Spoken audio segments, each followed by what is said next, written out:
C'est à son domicile au Mont Mou que nous avons rencontré Anne-Marie. Ici, dans la nature calédonienne, son travail trouve toute son inspiration.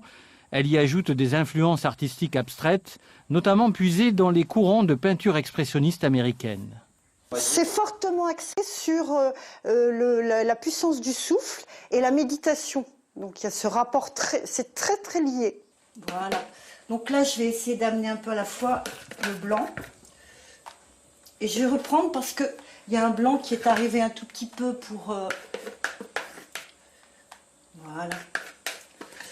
Donc je vais le reprendre plus fortement. Énergie du souffle, mais également du corps, Anne-Marie est diplômée en arts plastiques et arts appliqués de l'école des beaux-arts de Lille. Pinceau, brosse, acrylique sur toile, elle trace des formes en mandala avec des superpositions de gouttes de peinture. Depuis quelques années, sa recherche s'est également centrée sur la calligraphie orientale. C'est assez proche aussi des aquarelles japonaises ou chinoises, où on est quasiment dans une forme de la calligraphie, c'est-à-dire c'est comme les lavis des aquarelles chinoises ou japonaises, où on met pas trop de couleurs. Et en fait, c'est exactement le même esprit. Ce qui compte, c'est en fait l'esprit de la forme, et non pas la forme elle-même. Et c'est ça l'essentiel de ce que enseigne le Japon.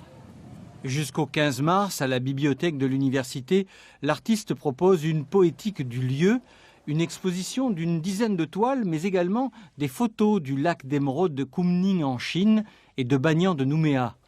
Réflexion sur le vivant et le végétal, grand public ou étudiants les découvrent avec intérêt, comme William, passionné d'art plastique depuis le lycée.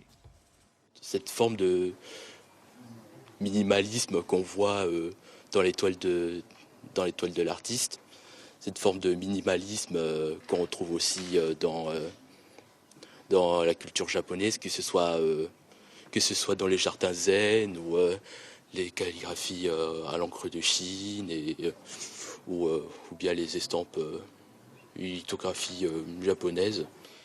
Tableaux, photos, la matière exprimée cherche à transmettre une expérience intérieure très personnelle.